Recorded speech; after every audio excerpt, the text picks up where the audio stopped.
Sanibona bafethu uVanelo. So igame elandelayo Orlando Pirates bawudlala against iDurban City. Okuyigame ezobe ibaluleke indlela eyisimanga for Orlando Pirates because kulomdlalo lo kumele ke bathole u3 points. Noma ke bangawuthola ngo1-0 noma ke bawuthole ngo5-0. Kodwa ke u3 points ubalulekile kulomdlalo lo because Mamelodi Sundowns isiqedile imidlalo yayo. Njengoba nje isiqedile imidlalo yayo ileague ikanje njengamanje. Mamelodi Sundowns ina 68 points imidlalo isiphelile. Orlando Pirates inemidlalo emibili emele iqede.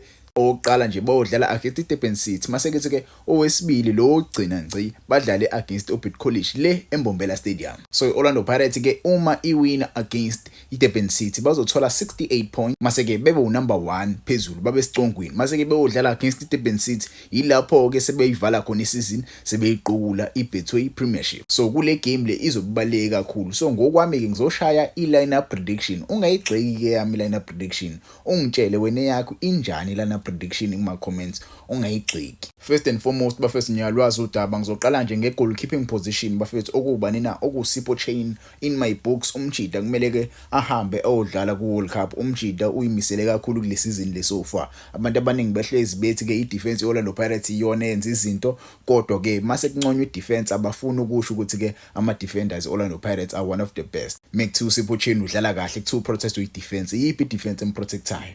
Abantu abafuna ukuphumela ubala bakhuluma iqiniso. uSipho Chain udlala kahle kule season bafethu. For me umjidi uyadeserve ukuthi ke ahamba ku World Cup. Mase ukuthi ke abadlali abazodlala phambi kwakhe the two defensive partnership okuba nina kusibisi benosiyema abajida kule season they proved themselves. Ama doubters ade khona kodwa ke abajida balwile ngempela bakwazi ukuthi ke balimele iqiniso. Njengoba nje isizini isiyophela manje Orlando Pirates iyona team enama clean sheets amaningi kwiBetway Premiership. Lokho kudalwe ibona labajida laba. Naye umbokazi ungambala ube nayo nomthelelo omkhulu ukuthi ke Orlando Pirates ibe ne defense strong kule season. Kodwa ke since wahamba umbokazi abajida bebeyibambe kahle iqinile. So I trust them to deliver another clean sheet kule weekend ezayo. uSipho Chain break irecord even further ashaya nje into ecokeme. So sodlala nje neteam njenge Durban City. Durban City siyayazi ke bafethu iwinile Nedbank Cup. Yes, some people may say akukho abakudlalelayo but ke remember you must keep in mind kune MTA net ezodlalwa next season. So iDurban City ifuna ukuhlala ku top 8 ingasuki nje ku top 8. So nabo bazolwa ngempela abafuna ukuthi bathole even a point or even 3 points against Orlando Pirates. So these two guys kumele benze sure ukuthi ke bayavala emuva. Mase ukuthi ke the two wing backs I think ngiyalazi ke bafethu udaba ama wing backs Orlando Pirates edlala ngawo okuba nina okusibelebele lapha ka right mase ukuthi ka left kudlale bani na uDion Hotto. In a game like this we need these two wing backs okuba nina okusibelebele noDion Hotto because abajida siyabazi bayakwazi ukuthi baye phambili bayo add ama numbers phambili ba add more kwi attacking side Orlando Pirates. Kuma games lawa manje bafethu akumele ngabe siya defender kakhulu kulama games asele. Kulama games awu2 asele kumele ngabe senza short si attacker kakhulu. 3 points ubaleke kakhulu kulama games asele. Yabo one game kumele nje swine one game kuyobe kuphelile sawina nje one game yabo. So kubaleka kakhulu ukuthi ke abajida siyabafaka and bakhumbule ukuthi ba ama defender yabo. Bakhumbule ukuthi ba ama defender kumele babuye bazo defend emuva basize team bangashiyi usibisi benosiyema behlele emuva yabo. So I trust them abajida ukuthi ke bazokwazi ukuthi badlale kahle kusasa. Ayisibelebele scoring a goal tomorrow. I spoke about usibelebele in my previous video. I spoke about umjida improve kakhulu naye in my books kumele ahambe ayodlala ku World Cup. But ke there is a story for another day. Siyamazi Hugo Bros sizwile indaba ngayo kuthiwa ke uzokhipha isquad sebafana ngomhla ka 27 May lapho khona seyobuya khona isquad sakhe sokugcina ngci esohamba siyodlala ku World Cup. Kodwa ke baningi abadlali kahle ku Betway Premiership so far.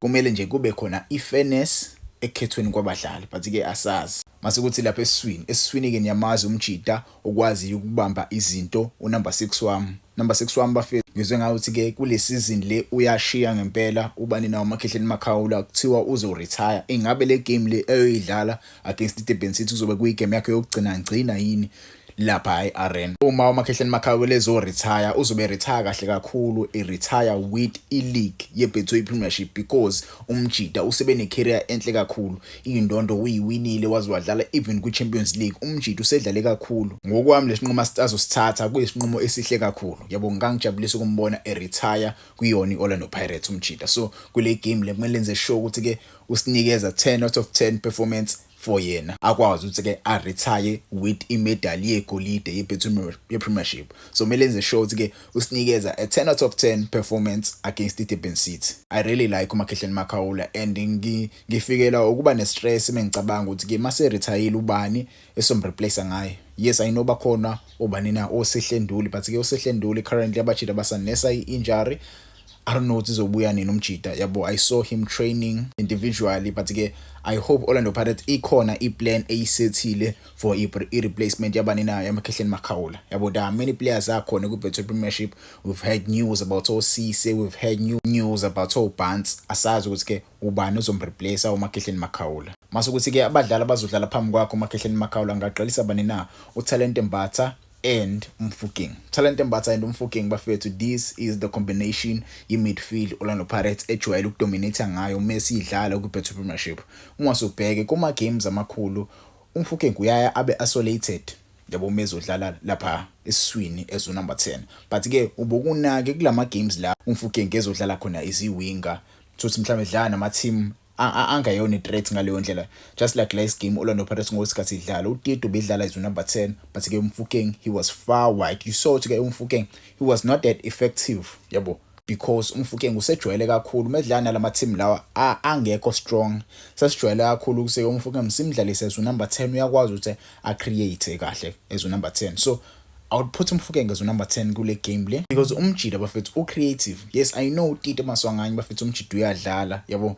We saw Tito last game umjida udlale kahle kakhulu, but kule game bafethu we need ibhola elifast. Tito Maswanganye is that player okwazi ukuthi ke ayipolice game, angayenzi game yabo isheshe kakhulu. So kule game le kumele siqale on a fast pace, sikore maybe 2 or 3 goals. Mase kuthi second half ke ilapho khona ongam-introduce khona kuTito Maswanganye to slow the game down, akwazi ukuthi ke adraw i-defense, iphume i-defense, score ukuthi sithola amagoli yabo. Mase kuthi ke ma-wingers bafethu, I know some people may say but uTshepo Moremi usalimele. uTshepo Moremi bafethu have been training with the Orlando Pirates. Umjida uyajima with Orlando Pirates currently, and kule game le uyadingakala kakhulu yabo, uyadingakala kule game, kumele abe khona uTshepo Moremi. So I'll start him uma ekhona, kodwa ke I'll start him as the left winger. Masukuthi ke ka right ngiqalise bani na, ngiqalise uOswin Apolis.